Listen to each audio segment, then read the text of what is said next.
Hey everybody, this is Parris, and you're listening to the Tapped Out Wrestling Podcasting Network, the only wrestling podcast that is endorsed by Parris.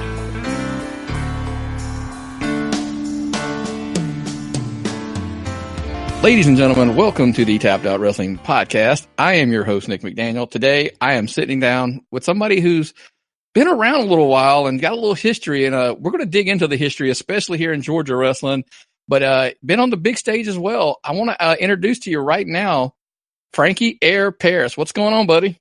Hey, brother. How are you, man? Thanks for having me. Man, it's our pleasure. I mean, you know, we've been trying to make this happen for a little while. Go back and forth between we got some mutual friends, and I've had you come on and do a bit on a little tribute show that we did for our mutual friend. We won't give him too much of a plug here anymore. We'll try to. He's retired. Let's keep him out of the news as much as we can. Listen, he doesn't need any more pub. He needs to just go. I always tell him it's time to hit the rocking chair now, right? Yeah. Well, not just yet. We're going to Vegas here at the end of October for a few days to see Widespread Panic in a brand new theater out there. So after that, we'll think about rocking chairs. Oh yeah, I hear you. But hey, you know, you brought that up, so I'm going to kind of go off tangent off of wrestling right out of the gate. Sure. And ask, you're a big music guy, right? Because I mean, that's obviously through our mutual friend, I hear that a lot. Yeah, absolutely, man. I've really, music's what keeps people sane, I believe.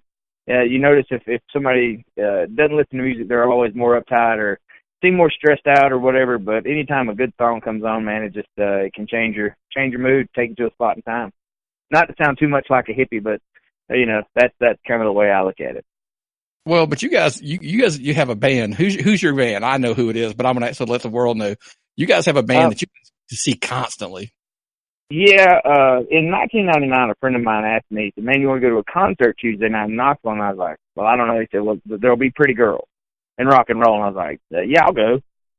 So we walk into the Civic Coliseum in Knoxville, and there's these old guys on stage, or you know, old to me at the time. You know, I was 20, 21 years old, and they were just killing it. And I was like, "Oh my God, I love this band!" And so between November 9th and December 31st, I saw Widespread Panic 7 times.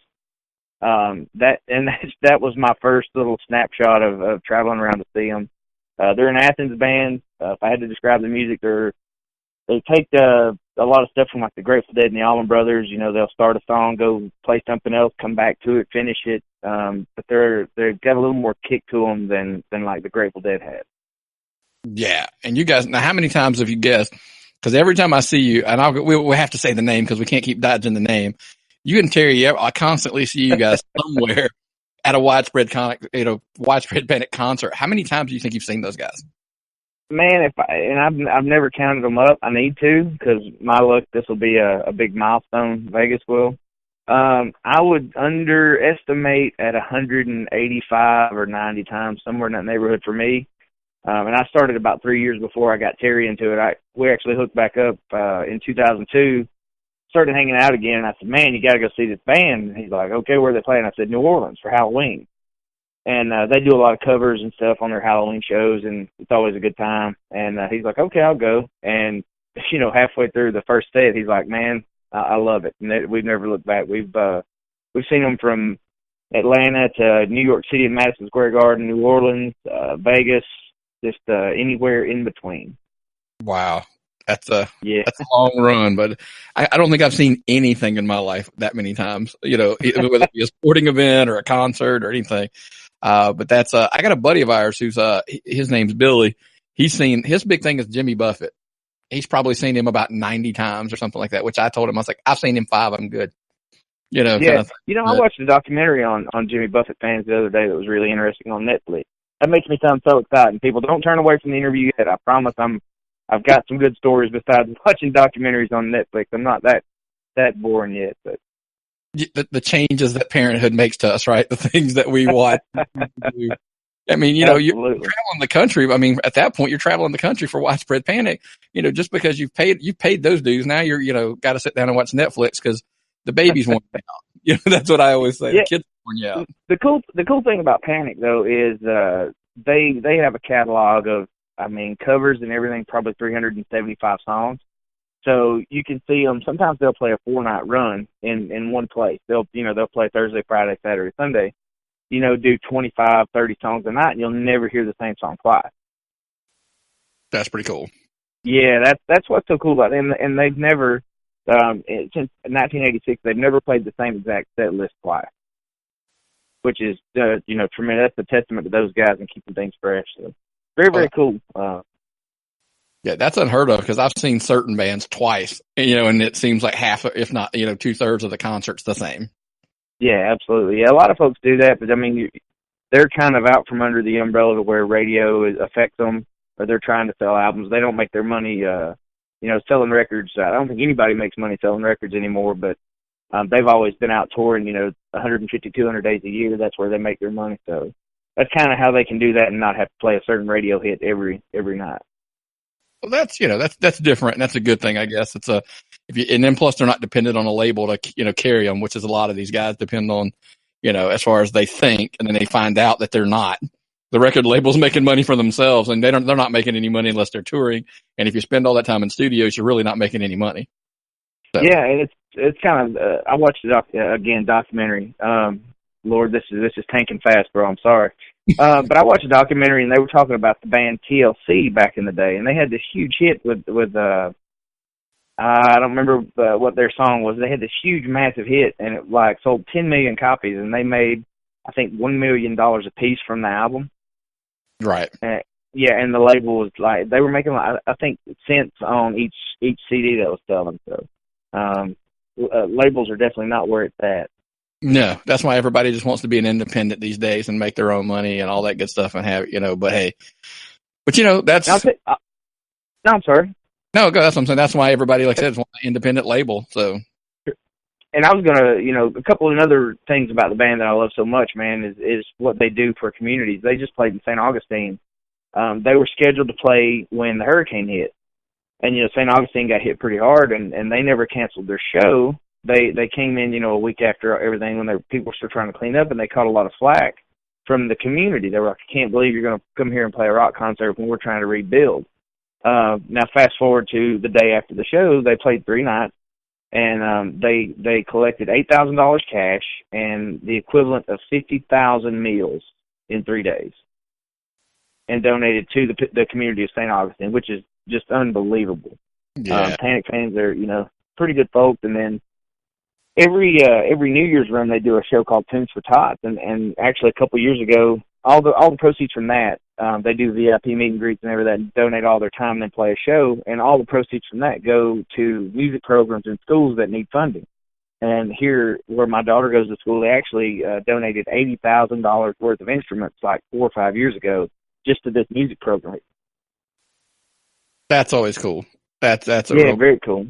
Got to keep people playing music for it to keep going, man. Well, yeah, I mean that's the hard thing is if people don't play, then they got to get the base somewhere, and it starts at the younger ages. No, it doesn't. You never seem like you hear about. Well, I picked up my guitar at 25 and I started playing, and now I'm a star. Now. It's always, God, think of her what you will. You always hear of like a Taylor Swift who picked her guitar up when she was a kid and started playing, that kind of thing. So that tends to be the case. But you typically start young and kind of bloom into something after that, not starting as an old guy. Hey, that's what happened to me. If I'd started wrestling now, you would have never ever heard my name. Because as an old guy, I would be a terrible, terrible wrestler. Well, it's probably you just kind of dinged up a little bit because you did start so young.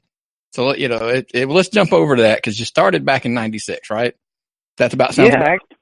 Well, technically, my first quote unquote professional match, oddly enough, was 4 days ago, 26 years ago.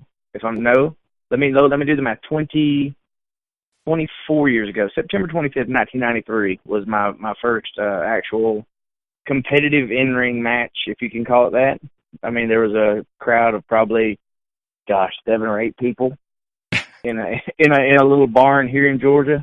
But there was a referee and there was music and a ring, and so I guess I can classify that as the first match. But yeah, I guess 24 years ago. Wow, who'd you face? Do you remember? Yeah, it was a local guy. I try not to give him very much credit because he wasn't really worthy of it. But I mean, he was good at the time. He helped train me some. kind of takes credit for training me, but I learned to wrestle when I got in the ring with David Young and Bobby Hayes and Terry Lawler and those guys. So I feel like I was kind of like the story AJ always tells is, you know, I was taught how to do this and this, and then thrown into a match, and then that's when I learned to wrestle. We hear that a lot, where people like go to a school, they learn like 6 holds, and then the next thing you know, they're like, okay, you can wrestle. But yeah, I mean, on my part, what had happened with me was my sister was married to a guy when I was like 8 years old, and he started to train to wrestle around here. And that's the guy actually I had my first match with. But so at 8 years old, I would go when they were training, and thankfully they'd let me kind of hang out. I guess you think an 8-year-old's harmless, but I was watching, and I was trying to pick up on everything they were doing, you know, because I wanted to be in there. So, you know, after everything was done, they would let me get in there, and I would fall around and climb the ropes, jump off, and try to do what they were doing. And then it became, hey, this kid can actually, we can use him as like a crash test dummy. So all the guys around here started throwing me around. I was bumping for these guys, you know, at 9, 10 years old. So that just kept going. And, you know, by the time I was 14, you know, I could, in my mind, I could have put a Flair Steamboat match on, but I could at least get in there to listen and not flub up if somebody could call it to me. And they had a no-show. They had a spot. They wanted me to go out, and I did about a 1.5-minute squash match wearing a mask, and it was terrible. I hated masks because I don't have the nose for it. I look like the Destroyer in a mask. But yeah, man, that was the first one at 14. Wow. Think about that nowadays. If they even try to have that happen, how well that goes over. Well, let's be honest, it doesn't go over nowadays, right? No, it couldn't. I don't think, you know, insurance companies, or you'd have probably DFACs or somebody on you. I'm not sure. Just if you started trying to get kids in there, because it's, you know, even at 14, when I started getting matches with other people, you know, of course you got to pay dues, but there were people who, you know, took some liberties because I was small. I weighed probably 135, 40 pounds or so, and didn't know to fight back. So people would, you know, get in there and rough me up a little bit, and you could never do that in the world we live in today. Exactly. But you think now, when you're saying your career kind of started going off, do you think that jumps forward to your the North Georgia Wrestling Alliance days? Is that kind of when you would really say you started getting your career started? Yeah, and that's when I really started learning to work. You know, started getting in front of actual crowds and stuff like that. Hooked up with Terry Lawler, you know, our mutual buddy, and my rock and roll compadre, and met him. Started working for North Georgia, which was around here. North Georgia was big stuff, man. I don't know if you were familiar with it. I never worked for like the Sammy Kent era, more of when Danny took it over and it was his. But there were a lot of guys that came off that television and went to, you know, WCW. Ray Lloyd, Buff Bagwell, those guys, Scotty Riggs, all those guys were moving up, so it was definitely a spot where people were getting looked at. So when I got to work there, and then you get into the ring, you know, because those guys are so good, and guys like the Nasty Critters and, you know, Terry Lawler and David Young and Bobby Hayes, and you'll hear me brag on all three of those guys quite a bit. But that's when they started teaching me to wrestle. Hey, I could do all this kind of cool stuff, and, you know, was fairly athletic for what I was, but that's when they taught me how to work, and it started kind of clicking for me. I think Christmas of '96 is when we did a show in White, Georgia, and I worked with David Young. We did tables, ladders, and chairs. And Scott Hudson would be a great person to ask about that match, him or Steve Prazak. We did a spot where inside the building there was a concession stand built inside the building, so it had its own walls and its own roof, and it was probably, I would say, 12 to 13 feet standing on the top of that roof, right? So we set up one table on this old concrete gym floor. David climbs up onto the concession stand up to the top of it, where he's standing on it like he's going to dive off onto me. So I follow him up, and we ended up doing a spot where he presses me over his head. Complete extension, you know, David's 6'1", 6'2", on top of the 13 feet that we're already on, added a couple feet for his arms, and then throws me off, and I go through the table. And that was a spot in the match. That wasn't the finish. Ooh. Oh man, beautiful bump. Stupid. Don't know why I ever did it. Probably would never do it again. But that's when, like guys like Scott Hudson and those guys saw it, and they were like, oh my gosh, these guys are doing some incredible stuff. So they started bringing some WCW guys up from, Marietta or whatever. When we would have a show and they were off, they would come up and hang out and watch the shows. Guys like Brian Clark or I think Disco came to a show, Ron Reese, James Mitchell, those guys came up and hung out at our little corner of the world and watched that stuff. And you brought up the name there, because by the way, you will learn that as I joke with everybody, I'm the king of tangents. You'll probably bring up a name, and I'll probably shoot off to a story. I love it, man. Brian Clark, love the guy, unbelievable, underappreciated. I was always a fan. Give me a good story because obviously you knew the guy. Well, have you ever heard me say that? I'm not sure who I did more jobs for on WCW, if it was Chronic or if it was 3 Count. So yeah, now the first time, and I'll say this: you've never lived, and I always post this when Brian will post a picture of him and Brian Adams as Chronic. Those guys were monsters, and no secret, they weren't always the most delicate with everybody. They were never malicious and tried to hurt people, but they were rough, And I think it was a Worldwide or a Thunder taping or something like that. And the first time I got booked against them, I believe it was me. I believe Alan Funk, who became Queewee, was one of the guys, and somebody else against Chronic. And you've never lived until you've been in the ring and saw those 2 guys coming down to kick your butt, right? Treated me unbelievable. I took a press slam over the top onto the floor on some guys, and just anything they wanted to do, I was like, absolutely, I'm happy to just be working with you guys. So after that, when they got an opportunity to request people to do enhancement work for them, if I was there, they would actually say, hey, put this kid with us, because I'd take anything. So those guys always treated me good, man. Never roughed me up, never hurt me, not for a second, but just always treated me really, really well. And they were 2 of the biggest, meanest looking guys, and they always, they're picking one of the smaller guys to work with. So that was kind of a compliment coming from those guys. Oh, absolutely. And then the other name you mentioned that I was going to ask you about later, I do want to ask you, because one of your big wins in WCW was against the Boogie Knights. It was Alex Wright. Yeah, that was the win. That was the only win we had there. Yes, sir. Yeah, I was trying to give you a little more credit there. I wanted to say what the win, but I didn't want to say win. But Disco's out there now. He's always on podcasts. He's always talking. He's on Twitter. He's super active.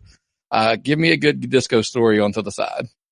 Man, I don't really have any Disco stories. He was an agent when I was at WCW, so he kind of Cyrus would probably hate to hear this, but Disco hung out with the top guys when I was there, and I was the farthest thing from a top guy. The only thing that was funny was when we were in the ring before the show, and we found out we were working with him. Disco came up and tried to tell us he wasn't going to sell anything for us, and blah blah blah, just ribbing us, of course. Then Alex walked up and he's like, "Dude, just shut the hell up. What are we going to do?" So that it's a better Alex Wright story than a Disco story. But Disco treated us well as well. A lot of folks don't like him, but I enjoy his podcast. I think he's entertaining. He knows it's fantasy football. And yeah, I wish I had a better story for you, but not a bad word to say about him. I think the Keeping It 100 podcast is a great deal. Oh, yeah, absolutely. Both of those, all those guys I'm a big fan of on those podcasts, and not afraid to tell people about it. I've been a fan of those guys all the way back to their MLW days when they were on there, with Bauer and, with MSL and all those guys. I've listened to those for a long time. Wow. See, yeah, I never did the MLW radio podcast. I don't guess. I'm more of I listen to a lot of Conrad stuff, of course, but. And you guys, all the Conrad and the Tony Schiavone, Bruce, all of those are on the MLW network. They, okay. Yeah, so they're on there. Just one of their weekly shows. Originally it was MSL and Court Bauer and Conan did a show, and then of course Disco. If Conan's involved, Disco's always popping in, right? Sure. That's just he's running with that. No doubt. And they've got Shane Helms too, and he's super funny. He is money. I can't lie. He knows his wrestling. I love Shane, and he's always treated me good. He actually vouched for me for my first dark match with WCW. Him and Shannon Moore did. And I got to work with them on the Mothership, WCW Saturday Night. They always, I worked with them at Music City Wrestling and always just nothing but great guys, man. And Shane's so funny. Here's you a quick little snippet. I was backstage at Bound for Glory last year when the Hardys did I guess it was the final Decay or whatever that, the thing with Decay and the Hardys that was so out there. Yes. Yeah, and so Shane was the agent for the match. He's walking around, he's looking. He looked at me and he said, "Have you seen Jeff Hardy?" And I said, "He was just right here." And he looked at me, and I'll tone it down a little bit. And he says, "That MFer really does teleport. I'm telling you," and just walked away. It's just the funniest thing, like, because 1 minute he was there and then he wasn't. And Shane was just so serious in his delivery about him teleporting. It may not come off in translation, but it was one of the funniest things I've seen in a while. Wow, that's a good one. But you brought up Music City Wrestling, so let's backpedal up because we jumped all the way to man. Let's go back. I'm going to backpedal to Wildside because we talked about you kind of getting started. Tell me about coming into Wildside, because if you don't know, and a lot of people don't know, I mean, we're based out of the Atlanta area. Wildside was a huge thing, up there in this whole north part of Georgia. So let everybody kind of scoop them in on what Wildside, that run was like. Well, it's kind of funny because when we were in that bubble, I don't think we realized. I mean, we knew it was something special, but I don't think we realized how far it reached.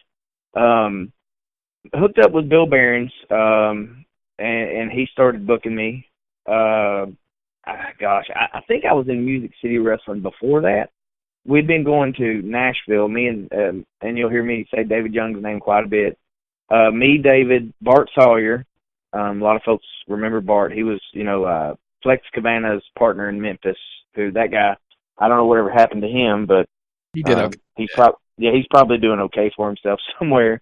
And then TJ Gray was kind of the truckload, and we would always go to Music City. So when I started picking up some steam in Music City, that's when I got the invite to come to Wildside.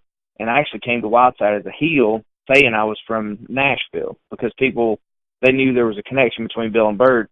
And those people sort of hated the Nashville style of wrestling because it was Tennessee, old school Memphis style, and that was more of an ECW work rate, hardcore style crowd. So I came in sort of perpetuating and being the Music City guy when I first got to Wildside. And when you jumped into there, did you come in at the top? Did you have to work your way up? Because everybody's always you did pretty well there. Yeah, if you don't mind, my first night in Music City was pretty cool. Or one of the first nights, we were at the Nashville Fairgrounds, and I was wrestling David again. And I told you that name will come up a lot, but the main event was the Fabulous Ones versus Jerry Lawler and Bill Dundee. Can you imagine being on that card when you're new to Nashville wrestling? The place was just standing room on. It was incredible.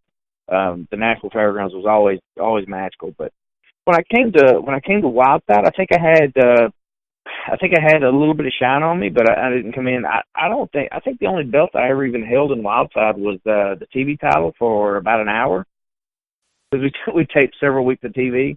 And I think I won it in hour one, and in hour two I lost it to AJ. I came in, I think, mid-card, and just hope, I hope I can speak for Bill and say I was impressive and had good matches and could talk and worked my way into a main event spot pretty quickly. And then, of course, I started working with Alan or AJ, and we started a feud between us, Suicidal Tendencies, and the NWA Elite that lasted for quite a long while. We did a lot of matches in every variation of me as a babyface and as a heel. We swapped it. We did tag matches of every sort, gimmick matches, and we really got a lot of mileage out of that angle there.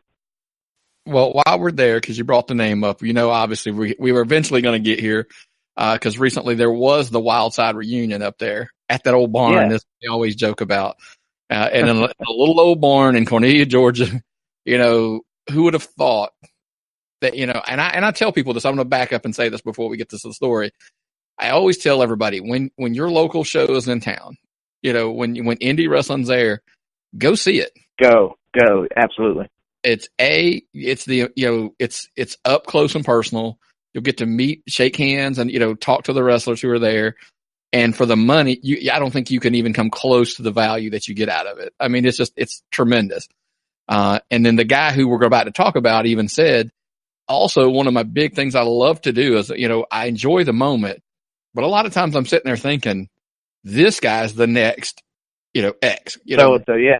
It's the next so-and-so. Exactly. This could be the next Stone Cold. This could be the next Rock. This could be the next AJ Styles, who's what we're going to talk about. Because at that reunion show, he surprised everybody by AJ Styles returning to that little barn, as they always joke about up there, and walked out with the United States title, at the give us a little feedback of it. How does that even happen? Man, I'll tell you, I just got cold chills thinking about it. Bill had contacted me, and Rick as well, Rick Michaels, who put the reunion together. Man, first off, big props to those guys for putting together just an amazing lineup. They had meet and greets early in the day. Unfortunately, I wasn't able to do that. My daughter had a cheerleading thing, and just real life kind of got in the way. Had to go and hang out with Terry a bit before his last match and kind of toast his career and all that. But they had these exhibits set up with like Wildside memorabilia and moments and all this stuff. It was just awesome, and they got so many, just great people to come back. It really was just like stepping back in time for a bit. When Bill had contacted me about it, we kind of went over it, and he's like, yeah, and then we got this sort of a deal at the end we need you to be a part of, and if it happens, there was kind of that, there was a little bit of doubt because we weren't sure if everything was going to come off, but, we get there to the show, and I'd asked him, I said, hey, what time do I need to be there? I'll try my best to be there by showtime, but if I'm not, what's my cutoff date? And he said 9:30, so about 9:30, they grab us and throw us in this locker room, and AJ had shown up.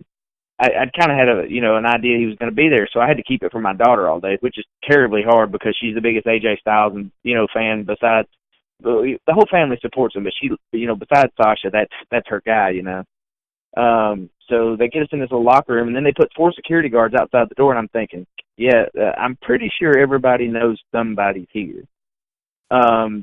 So we fast forward, I'm in the ring, we do the whole thing, Bill does the spiel, and the lights go off, and there's the video of AJ on the big screen, holding the U.S. title. It looks like it's backstage at Raw, and the audio won't work.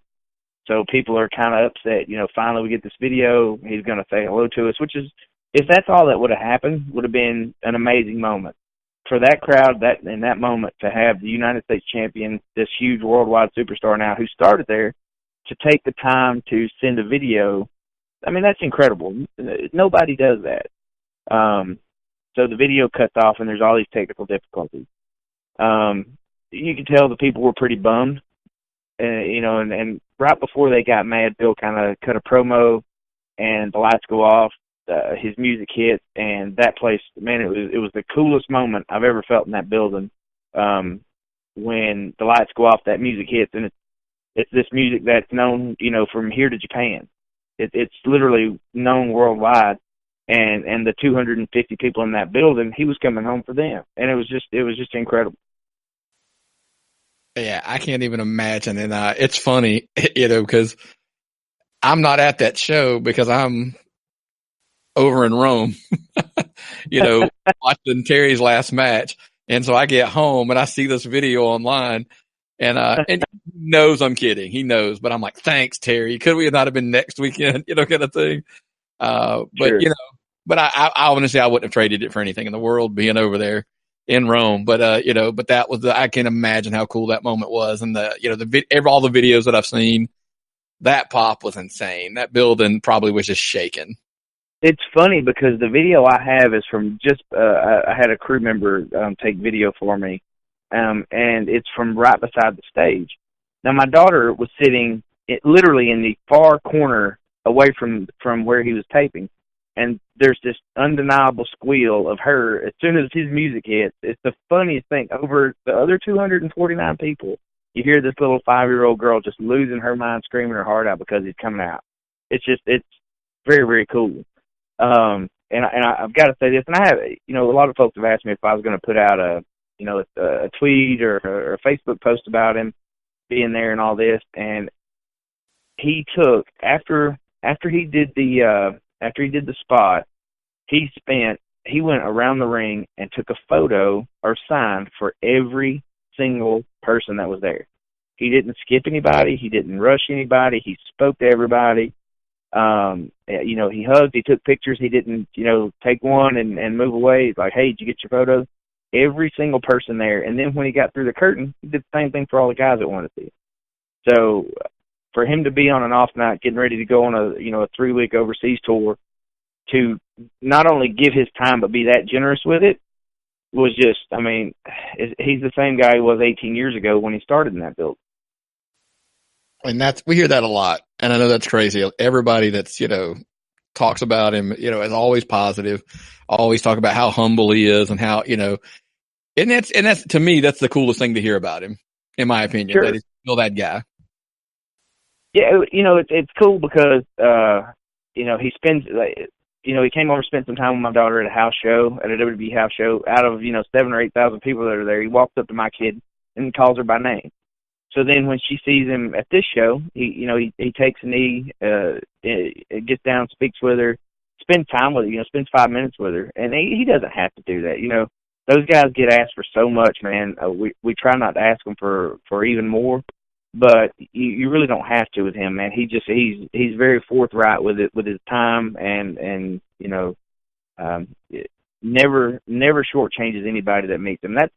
That's one cool thing, man. They say never meet your heroes, but my daughter's been very, very lucky so far meeting hers. And that's, you've mentioned her a couple times, and we kind of shy away from family some, but in this case and scenario, but just the case scenario, I just feel like it's kind of a cool story because we always talk about my daughters were, I shouldn't say never, they were into wrestling for a little bit when they were really young. And, but that's kind of cool though, that it's, are you getting to live that through her and to see because you were in that sport for a while, you were that guy for a long time. And so sometimes being inside, you can kind of lose that, the innocent glasses is maybe the word I'm looking for, that she looks at it through, and to see her face looking at, obviously you say AJ's her guy and Sasha's, they're like her favorites. Oh, absolutely, yeah. It's got to be magical to see that. Man, I never thought I would buy a ticket to a wrestling show, right? When AJ came out at the Royal Rumble, she was still really, really small, but she had seen a few things with us, so she kind of knew who he was. She never, I don't think at that time she made the connection that Dad was, had this connection to him yet. And she just gravitated to him, which, a lot of folks do. You see a lot of shirts and a lot of gloves in the crowd, He usually gets probably the pop of the night on every show, so she's not the only one. But she started, when wrestling was on, she would sit down. Most of the time kids are just up and running around back and forth crazy. And then when wrestling's on, she would sit down and watch. So we started making it sort of a family activity. Next thing you know, she's got her favorites. And, if John Cena would come on TV, she would lose her mind. If AJ come on TV, she'd lose her mind. So I ended up buying tickets for some shows. And then WWE's comped us a few shows as well through some friends that a couple channels. But and it's just, she loves it. It's one of her favorite things to do is go to a WWE show. So now that's, anytime they're close, we try to make that a family outing. And we've been really fortunate. One show we were at, Sasha saw her in the crowd. She had actually posted a picture of Perry holding a sign that says Perry loves Sasha onto her Instagram account. It got 45,000 likes. Wow. So we show up in Huntsville, and we're sitting third row, and she's got the same sign. And Sasha looks out and sees her and says, "There's my girl." Comes out of the ring over to her, gives her her rings and her necklace and a shirt, gives her a big hug, and then goes back to the ring. So at that point, I was pretty much locked into a life of WWE live events. I do believe. And obviously a Sasha fan for the rest of her life. So, well, yeah. I'm a big Sasha fan too. She's my favorite of all the almost all the workers. I'd probably say AJ's my favorite to watch, and then she's 1A or 1B, whatever you'd say. I could see that. I mean, and then hands down though, a lot of people, no matter what you ask, AJ's always considered, top 3 in the world on anybody's lift. If not one, he's top. I mean, and I always joke with people that just depends on how familiar you are with New Japan. Absolutely, yeah. So, because everybody likes to put Okada at the top. It seems like PWI does. So, but I jokingly say on one of our podcasts, we were talking about the PWI 500, and I jokingly said, "But what do they know?" I mean, yeah, that can't be. That don't put too much stock in it. 1 year they had me ranked above Mysterio. Of course, he'd been hurt for 11 months out of the year, so they didn't rank him high, and that was the reason. But yeah, they had me above him one time, and so that they lose all their credibility at that point. I kid. They're great people at PWI. But I'll give you, because it's in my notes, by the way. 2001, you were ranked number 195. Oh, really? I think that was the highest I ever got, right? Well, I see it there. It's your 195 in 2001. It's considered one of your big, your accomplishments there. That was your big rank for 195. And I was like, man, that's, and people think about that and go like, what, 190? I'm like, dude, that's pretty impressive. Trust me. It's funny. There's one where they put me, and the description, said that I was helped in a feud by Brickhouse Brown. Me and Brick never got to work together. So I would have loved to have been part of an angle with him, because I was always a fan. But yeah, they apparently they may have mixed my number up with somebody else and ranked me a little higher than they should have on accident. No, I mean, now, because I go tell you, I'm a little older. I'm 43. And when you were talking earlier about the Sam Kent days, whatever, I grew up here in Atlanta, and I was on the Superstars of Wrestling, that they had every Saturday night. Oh, I loved it. Yeah, 7 hours. I'm like, dude, if you grew up in that era, you were completely spoiled when it came to wrestling. Oh, and the Wrestling Machine was what it was called, right? I think it was just Superstars of Wrestling at one point, because it was Joe Pedicino, Bonnie Blackstone. It was WWF at the time. It was Memphis. It was Continental. It was World Class. It was so good. And like I said, I tell people all the time when we talk about wrestling. I mean, I have buddies that are like, "Oh, I grew up in Alabama. All I knew as a kid was either WWF or Continental, or something." And I'm like, "Man, I watched this and this and this and this," and that goes back all the way to those days. So I do remember, the Wildside, and I remember the at Miss Kitty's and Sparkle Skating Rink and all of those days way back then. Like I jokingly tell when I talk to Terry sometimes, I remember a relatively young Steve the Brawler Lawler, who had color in his hair. It wasn't white. No doubt, man. Yeah, those Miss Kitty shows were always cool to watch. Bruiser Brody and Abdullah and Steve and all those guys. Those were cool shows. And that's some of that. I think as time went on, that's when you get into that though, like who would have ever thought now? Because I think we've told the story before that I sat across a lunchroom table from Terry in high school. Yeah. Years later, he would be, a hardcore champion, and I'm like, that's just insane to me at the time when I look back at that, those conversations. But now, did you kind of think that is when you were growing up, were you a big fan? I mean, like, you're like, I'm going to do this. And I know you said you started getting in the ring when you were 8, 9. It never stopped. It just grew and grew and grew until you got good.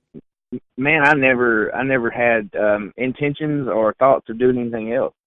It's one of those things where couldn't remember the exact match, but I'm pretty sure the Rock and Roll Express was in the ring and passed by the TV, and my great granddad was chewing tobacco and strutting around in his overalls and yelling at the television, and man, it's just like what is this? As a kid, it's like, what is this? And it's exciting.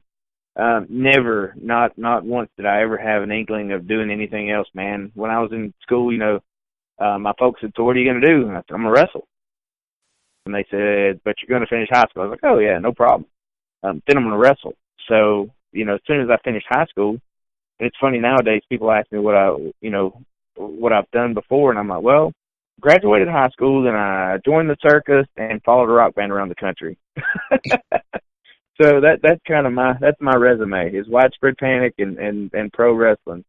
So, got me this far. Can't complain too much. Had a lot of fun, and yeah, man. I think if you're going to be successful at anything, especially wrestling, you have to have that tunnel vision.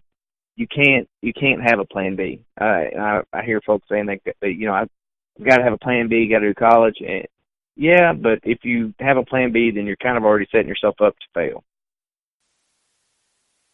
That's true. That's true. I mean, you know, I guess, you know, I always hear Jim Ross, because I know we both listen to his podcast, and he always talks about having a plan B. Sure. That's his, I mean, it's a mantra. He says, you got to have one. You got to have one. But I think what happens is you can set up your plan B, but I think what you're saying is at some point, you got to, if you've got your plan B in place, you got to put it on the back burner and go full steam ahead. Absolutely. Yeah, man. I mean, I was, you know, at 18 years old, and I'm not sure how I would feel if my daughter wanted to do it, but, or if I'd had a son either way, but, you know, for an 18-year-old to say, all right, well, I'm going to Arkansas with this guy you don't know, and we're going to go hit each other over the head with chairs and in front of big crowds. You know, I mean, that's so insane to even think about a kid telling the parent they're going to do that. Just the faith, I guess, and the support that I had from my parents, and they were behind me, man. They said, you know, if you're going to do it right. So that support system was invaluable as well. It's just, man, looking back on it, it's so crazy to think that I kind of set this course and then stayed through it. It's insane to look at from the outside sometimes. Do you find that, I mean, like I said, you're looking back at it now, like sometimes you just sit there and kind of start thinking back the stories in your mind. And I say that because I had a moment to sit and talk to Terry, you know, it wasn't his last match. It was the night before his last, you know, the match before. Mm-hmm. And we sat down in the locker room, just him and I, you know, and I said, here, I gave him the mic, we cut that tribute show where he had his little, you know, he had 4 minutes to kind of say what he wanted to say. But before that, we're just sitting there and I'm, you know, you could see it. I was, you know, that reflection back, you know, trying to like take it all in. And sometimes I can't even imagine the crazy, you know, the crazy stories you always hear that you know, that like if I said, you know, give me a great crazy David Young story, you know, your mind rattling off and you got a ton of them. I mean, and like I said, just now looking back, you think just try to process that life that you lived for that long. You know, it's weird to do because it seems like so long ago. I guess it seems like a million years ago. But you know, talking about just crazy stories, how many people can tell you about the time that there was a wrestling show? We were wrestling in a ball field, and a huge thunderstorm swoops up out of nowhere. I mean, wind, thunder, lightning, hail, the whole thing. So we go into the finish, and then we get out of the ring. So then Bart Sawyer and TJ Gray, who were riding with us, they go to the ring, do about a 30-second schmoz. David Young, we're already in the truck in our gear.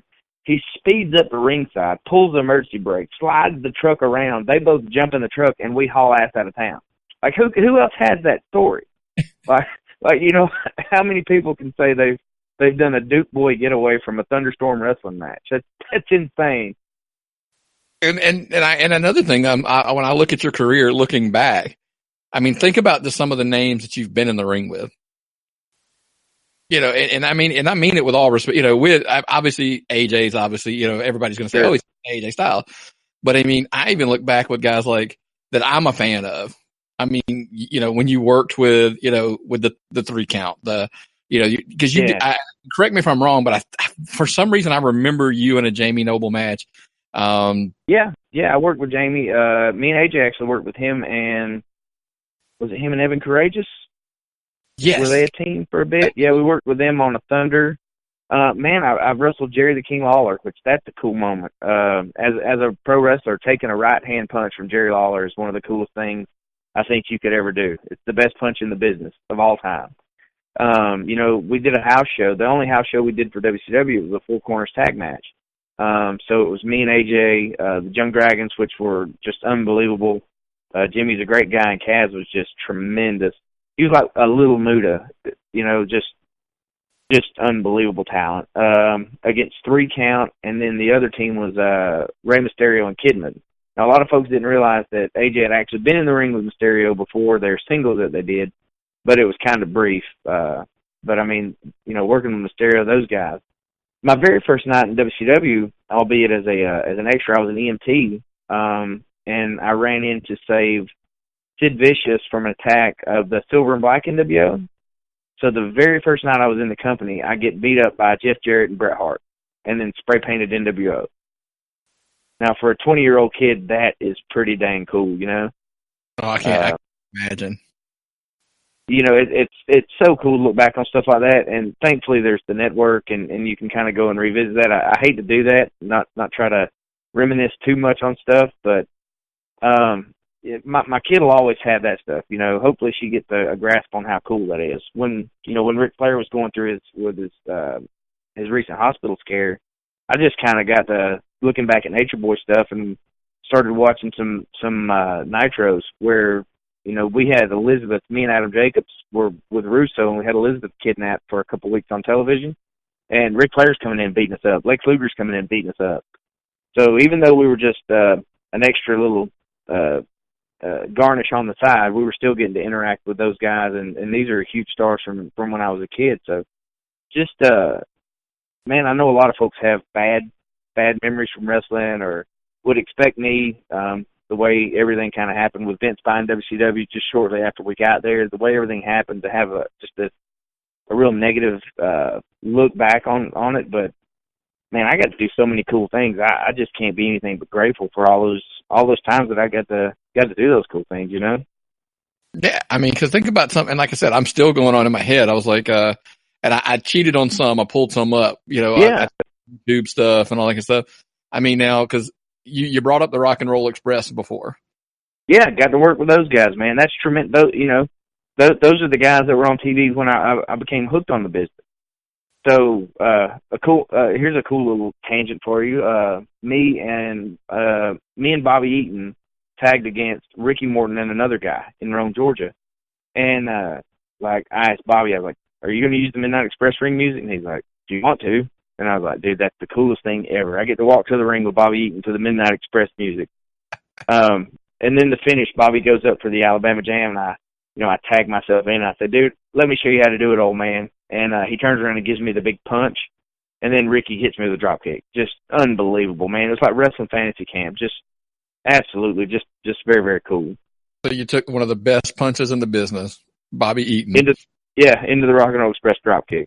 Exactly. That's gold. And then, you know, of course, wrestling here in Georgia, I know at some point you had to cross paths with Wildfire. So you get to wrestle, you know, a former NWA world champion at some point, I'm assuming, in your career. Yeah, I think the only time I got to work with him was a tag match and Terry would have to tell you the name of the town. It was a small town in northeast Georgia. But it was a tag match. I think it was Steve and Wildfire against me and Terry, which was, you know, very, very cool. I was never the biggest Tommy Rich fan, but, you know, growing up, my mom was the biggest Tommy Rich fan. And for me to wrestle him, you know, that validates what I was doing in her eyes a bit, of course. And then he also was nothing but respectful. You know, you hear stories about everybody, but sometimes you hear that Tommy's not the easiest guy to be around. But man, he was just unbelievable. He was respectful and gave her a photo, and just a gentleman, and just absolutely everything she had hoped Tommy Rich would be when she met him. And you know, that's one of those memories that she'll never forget as well. And you know, and my Tommy Rich story is, I'll tell you, we've had him on before. He did an interview for us. He's a great interview. Gosh, he's so good. And I got to drive. I actually drove up to Myrtle Beach for his school opening. He asked me, would I come up there when we did the interview, because we were promoting the school opening, and I did drive up there. Cool. We let every fan go through. You know, I said, look, let every fan go through. They paid to be here. They're buying shirts and all that. I said, I'm just here because I did the interview and I wanted to come up. And, you know, he asked me. I'm really weird about that. If somebody asks me to do something on a podcast, and if it's doable, I do it for them. Sure. Yeah. So I made the drive. And, you know, by the way, he'll be the first one to tell you that mamas love him. He's not. Yeah. And, I will tell you, him and Austin Idol let me and a friend of mine stand there with them for about an hour and a half and talk to us. Oh, wow. So same thing. You say anything bad about him you want, even Austin Idol, which, you know, hey, it's not unusual to hear. Look, he stood there and he talked to me for, you know, hour and a half, while when people would come through, I would step out of the way. They would go out of the room and they would talk to us more. So I've got nothing bad to say about those two guys. I always tell them, you know, absolutely, I'm a fan. But the other one I wanted to ask you about, cause you've mentioned Bobby Hayes, you know, Bobby Hayes is huge in this area, by the way. And I actually just saw him, you know. Love him. Yeah, give me a little Bobby Hayes because it may be not a name that a lot of people outside of our area may not know, but dude, they should. Oh man, Bobby was great. When I was, that 10, 11-year-old kid, I would get to go in the dressing room and get the music for the guys. And David, there we go, coming right back to him. David and Bobby were a tag team, and at the time they were called. And you got to remember, this is late '80s. They were the Party Boys, and they had the long hair, and they were in shape, and they were doing all the cool high spots that nobody else was doing. Girls loved them, just unbelievable. So they were my heroes. So I just annoyed the piss out of those guys. I was like, hey, I'm going to wrestle you one day. I'm going to wrestle you one day. And they were like, get out of my face, kid. That kind of a deal. But, man, just one of those guys that I grew up idolizing, and thankfully, as I got older, became a good friend, wrestled him probably 1,000 times, and just, he's family, man, just unbelievable. The fact that him, David got a run on TNA. I think he was misused, underutilized. David could have been a top guy easily if they had, gave him that chance and let his personality come through. Bobby's the exact same way. Bobby should have been a big star on a big stage, and everybody should know his name. He was that good. As a good guy, he was great and could sell, but as a big, mean, as the Butcher, I just don't know if there's anybody that's more believable. His stuff always looks good, and just knows what he's doing. He's a worker, man. Can't say enough good things about him. When I started running the perk shows out of Cedartown, I don't know if you know about those, but we were bringing in quite a few names and did pretty good business there. And I made sure that Bobby was on top and David was on top as well. And that was easy because when names came in, they either A, already knew those guys, or B, knew enough about them that they trusted them to do stuff with and knew they'd be safe. So when I ran those shows, it's kind of cool that everybody says, well, all you did was book your friends. Well, all my friends are really good at wrestling. Why wouldn't I book my friends, right? Well, and it'd be, and I when I hear that a lot, I always tell people, lots of promoters book their kids and their friends. Why? Yeah. It's because somebody that you could trust. On top of you also knew how good they were. Yeah, and it's funny because the first night we actually did a big house. We had Scott Steiner in, and he worked with Bobby. I mean, we were setting up a return. We'd already booked the return, having no inkling or inclination of what kind of house we would draw, because we just jacked the ticket prices up a little bit more to pay for the name stuff, and we put somewhere in the neighborhood of 900 people in the building for Scott Steiner versus Bobby, which was unbelievable for an indie show, let alone in tiny little Cedartown, Georgia. So at the end of the night, me and Bobby jump Scotty, and he sets up for the Christmas show to bring Rick in, so it's us versus the Steiner Brothers. You want to talk about a pop. When he'd mentioned the Dogface Gremlin, and people have been asking where my brother is, he said, so-and-so date, and they were kind of popping, but when he said, December 2nd, it's going to be you two versus the Steiner Brothers, the place just came unglued. It's one of those moments that, you could wish you could just bottle up and keep, but you were wanting a good Bobby story. We go to the ring for that Steiner Brothers match, and we're standing there, and there's this huge house that, we drew 1,300 people for that, and Welcome to the Jungle's playing, and we're waiting on the Steiner Brothers to come get us, and I looked at Bobby and I said, dude, it's 1989. and he starts laughing, and he said, yep, maybe it is. And then the Steiner Brothers came out and, thankfully didn't beat the hell out of us too bad. It was fun. And actually, wasn't there an angle you ran out of that? God, I'm old, but I remember some of this vaguely, because I do actually remember the perks.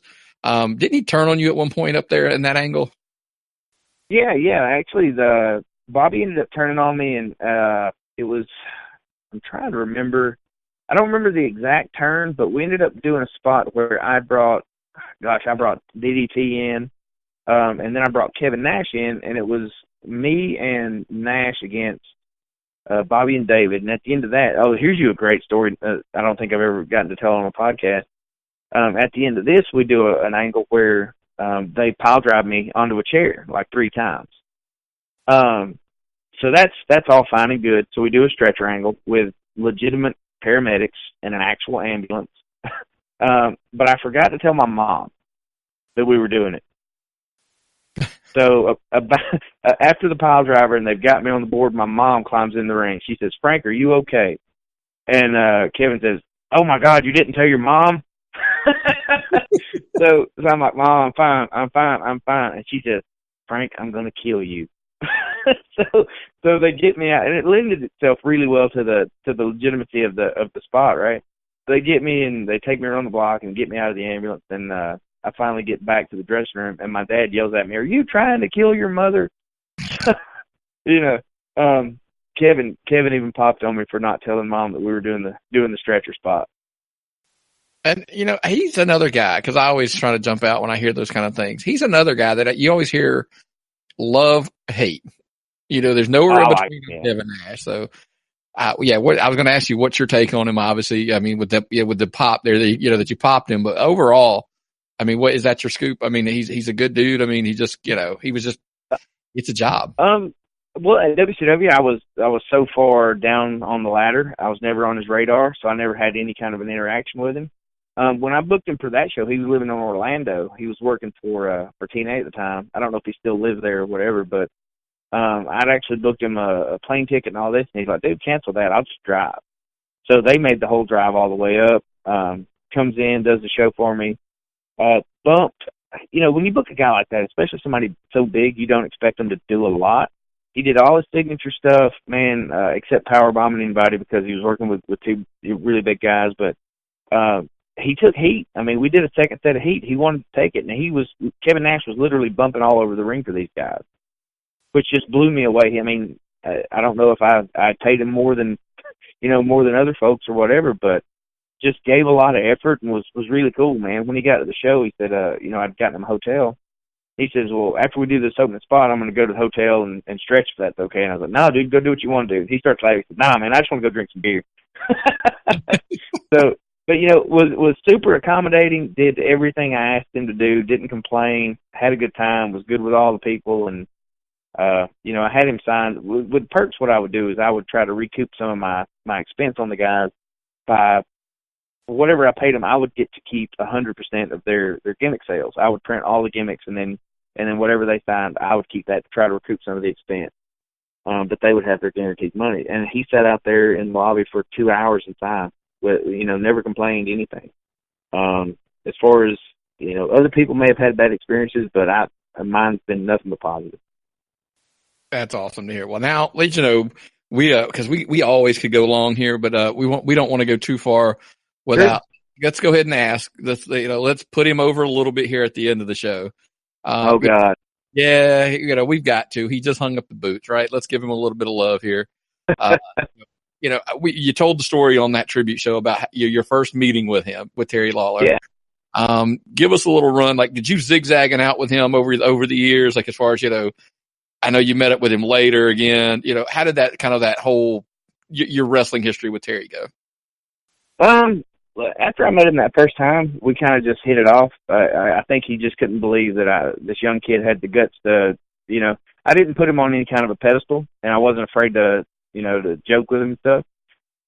So we started wrestling each other. We ended up, he realized that I would take table bumps and all that stuff, and we started wrestling just local little shows against each other, doing these hardcore matches, with ladders and tables and all this, and just had great chemistry.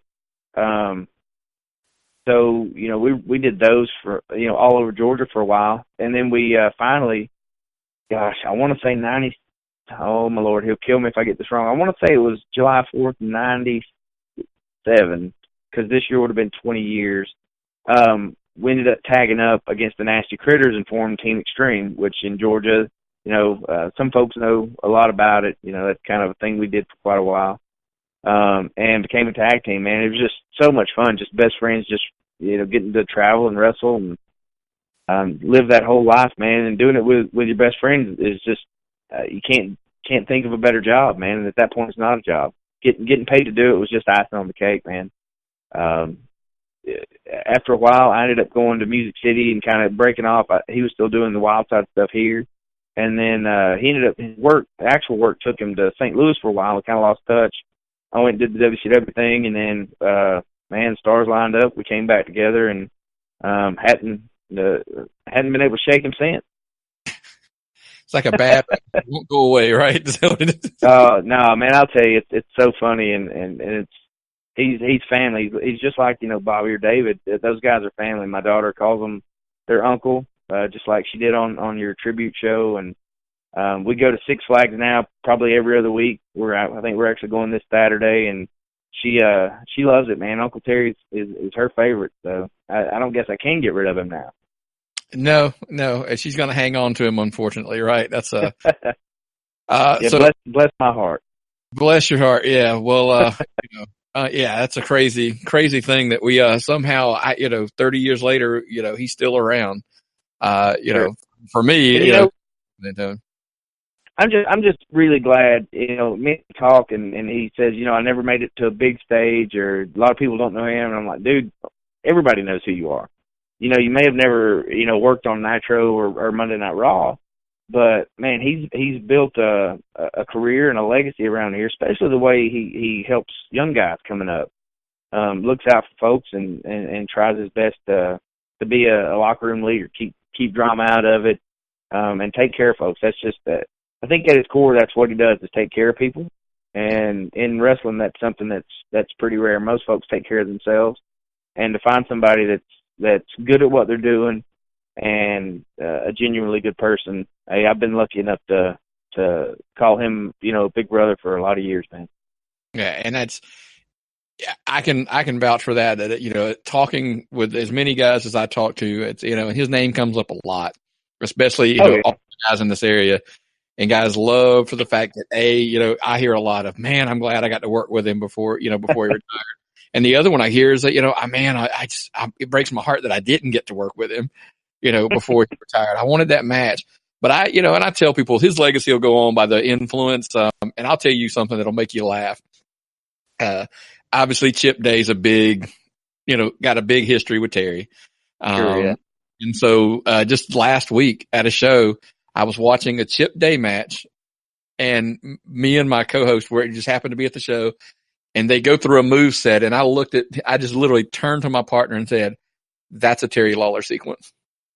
I said, I've seen Terry do that sequence, because it was I can't just here describe it, but it was literally, I watched and I go, I have seen Terry do that move set, as far as just grappling, hands in hand, and they go for the wrist lock, and then he puts he puts the foot on the back of the knee, pushes him to the ground. I'm like, dude, this is Terry. Oh, yeah. It's crazy. And I said, and my partner goes, you have seen enough Terry Lawler matches that you can sit there and tell. I said, unfortunately, yes, I have. Hey, and that's cool though, man, that even somebody as talented as Chip, and that kid, he's got nothing but a really, really bright future ahead of him. Somebody as talented as him that can do all this new stuff, still taking something from, the generation before and using that. So, yeah, like you said, man, Terry's legacy will be with all the young guys. And, man, thankfully I got to wrestle him probably maybe more times than anybody. Couldn't vouch for that for sure. I'd say either Steve or maybe David would be the other ones that wrestled him more than anybody. But man, always fun. Always a night off. He's a professional. You never had to worry about getting hurt, and you always knew it'd be fun, and people would enjoy it because people loved him. Oh, hands down.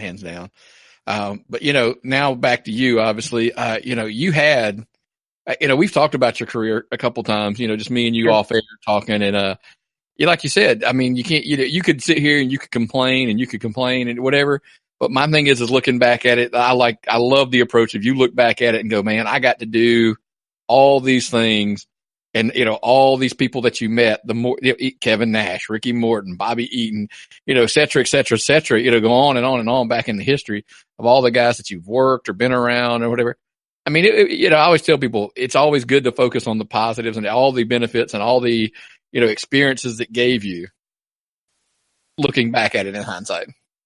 Oh yeah, man, and it's funny because if you just were talking with somebody out of the blue and they started telling you some of these stories that I have, you'd think they were a liar.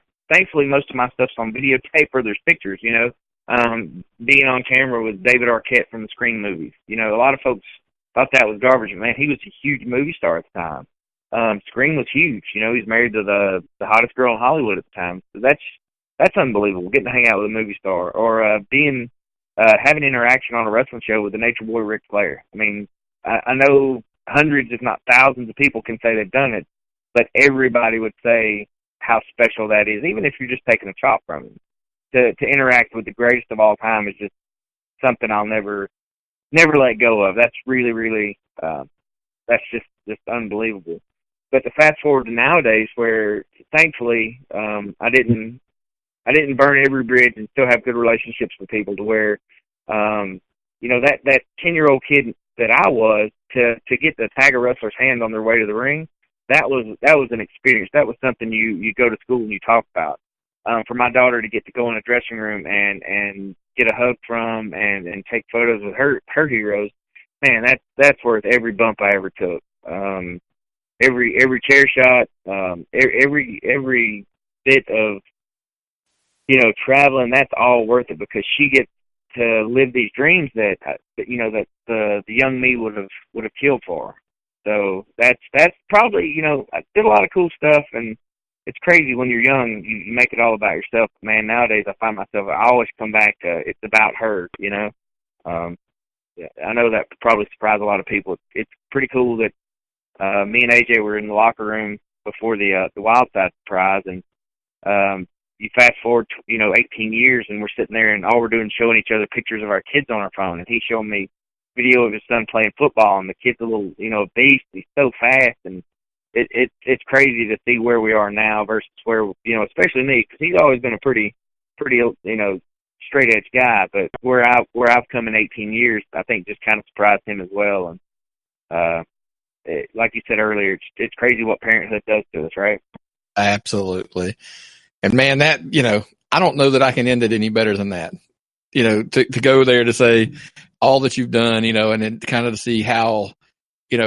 Knowing that all of those things you did, and at the end of the day are putting every, scream she gives at a show, a picture, hug, all that stuff. A lot of that's attributed to the fact that what you did, in the ring, and the relationships you built over those years. I mean, that's got to be a pretty cool feeling as a dad. And nothing like it, her face, when we go to a show, and even if it's, not her absolute favorite, Baron Corbin comes out, she just loses her mind because it's this star on TV, and she gets a chance to be close to him. When I was younger, never had the money necessarily to go to these things. It's cool that we can afford her all these luxuries that we didn't have. That's why we work and become adults, I guess, right? Absolutely, it's always for our kids, even when we don't know it is. Hey, cool little fun fact, though. Her Halloween costume this year is actually being made by a professional gear maker. I'm having actual SummerSlam Sasha Banks gear minus the bikini top. We're going to put a T-shirt on her. So I don't want anybody thinking the wrong thing, but she's actually getting the exact gear that Sasha had for SummerSlam this year. That's awesome. Now we won't. Obviously, I'll probably see it on Facebook or something like that. But that would be definitely something to see. That's a really cool dad story. Those are kind of cool. So, man, I appreciate it. Not a problem. Well, man, we're going to have you back on. I just don't want to tie you up all evening. Us both Sure. being dads, we've always got stuff to run and do, right? There's always something to do. And man, I feel like my stories are so tame now. I apologize. If you had interviewed me 15 years ago, I think I would have been got a different rating as far as the age group that could listen to the podcast. Might have been a little bit wilder, but hopefully I didn't bore you guys too much in my old domesticated age. Oh, no. And you know what we'll do next time? We'll go back. We'll put that on the unrated version, and you can just write down all those stories and just unload on them on the next episode. So everybody look forward to seeing, Frankie back on the show. And when you see that name again, know that's going to be the unedited, uncensored, unrated version. But no, man, it was great having you on. Trust me. Like I said, I've been trying to get you here. It's just with everybody's schedules and mine. I'm not going to lie to you. Getting you in here it's a difficult thing, and that's a good problem to have. Don't get me wrong.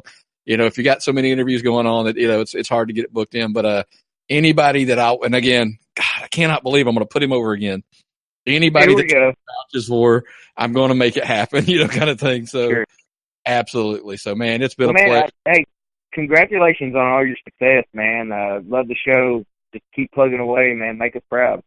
That's all we do, man. As I tell everybody, is I get a lot of podcasters, and again, this isn't for me. This is a lot of podcasters ask me, like, what do you do? I just said, man, just ignore numbers. Don't worry about downloads. Just put out content. Do the best. Help support the guys as best you can. It'll all take care of itself in the end. Sure. Yeah, man, you guys are building a nice reputation, so we're always happy to see good people doing good things, man. If you ever need anything from us, don't hesitate to reach out. I'm more than happy to help. That phone call's coming, so we'll talk about that off air. So, all right. Absolutely, buddy. But it's been a pleasure, man. Take care. Absolutely, bro. Thanks, man.